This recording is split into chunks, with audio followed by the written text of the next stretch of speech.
Pleat ചെയ്യുമ്പോൾ സാരി നമുക്ക് നേരെ തിരിച്ചിടാം. തിരിച്ചിട്ടതിന് ശേഷം 4 ഇഞ്ച് അളവെടുത്തിട്ട് ഇതിങ്ങനെ മടക്കി അകത്തോട്ട് മടക്കി നമുക്ക് സ്റ്റീം ചെയ്ത് ഒന്ന് തേച്ചെടുക്കാം.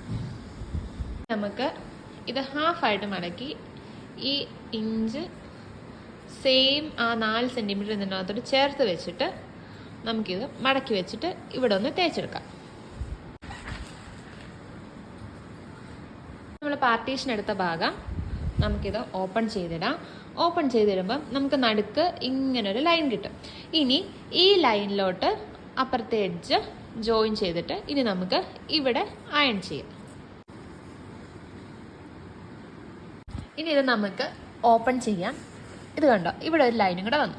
ഇനി നമുക്ക് ഈ എക്സ്ട്രാ വന്നിരിക്കുന്ന ഇത് ഒന്നുകൂടെ നമുക്ക് ഇവിടെ യോജിപ്പിച്ച് വെച്ചിട്ട് അയൺ ചെയ്യാം. നമ്മൾ അവിടെയും അയൺ ചെയ്തു. ഇനി ഇത് സെയിം ഇത് ഒന്നും ചെയ്യാതെ ഇങ്ങോട്ട് ആ ഹാഫ് പോർഷൻ നേരത്തെ ഉണ്ടായിരുന്ന ആ സെയിം ലൈനിലേക്ക് ഫോൾഡ് ചെയ്യുക. പകുതി വരെ നമ്മൾ സെറ്റാക്കി. ഇനി ഇത് സെയിം കാര്യം തന്നെ നമ്മൾ ഈ ഒരു ഹാഫ് പോർഷനിലും ചെയ്യാൻ പോവാണ്. നമ്മൾ ഈ ഫോൾഡിങ് എല്ലാം തുറന്നു വെച്ചു, ഇൻക്ലൂഡിങ് ആ 4 സെന്റിമീറ്റർ നമ്മളിപ്പം ഫുൾ ഓപ്പൺ ചെയ്തിട്ടുണ്ട്. ഇനി നമ്മൾ ചെയ്യുന്ന പ്രോസസ്സ് ഒന്ന് സൂക്ഷിച്ച് നോക്കണം. ഇത് 4 ഇഞ്ചസ് നമ്മൾ ഓൾറെഡി ഇങ്ങനെ മടക്കി വെച്ചു. ഇനി നമ്മൾ അത് കഴിഞ്ഞിട്ട് അതിന് പകുതി മാത്രം എടുത്തിട്ടാണ് ബാക്കി നമ്മൾ ഫോൾഡ് ചെയ്യാൻ വേണ്ടി പോകുന്നത്. സെയിം കാര്യം റിപ്പീറ്റ് ചെയ്യുക. ആദ്യത്തെ ഫസ്റ്റ് ഫോൾഡിൽ മാത്രം കുറച്ച് വീതി കൂടുതലായിരിക്കും, ബാക്കിയെല്ലാം ചെറിയ വീതിയായിരിക്കും.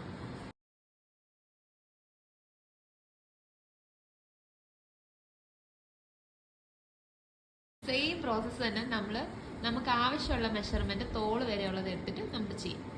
നമ്മളൊരു പിൻ വെച്ച് സെക്യൂർ ചെയ്തിട്ട് പിന്നെ നമ്മളിങ്ങനെ പ്ലീറ്റ് എടുക്കണം. ഇത് നമ്മുടെ ചെസ്റ്റ് പ്ലീറ്റ് ആണ്.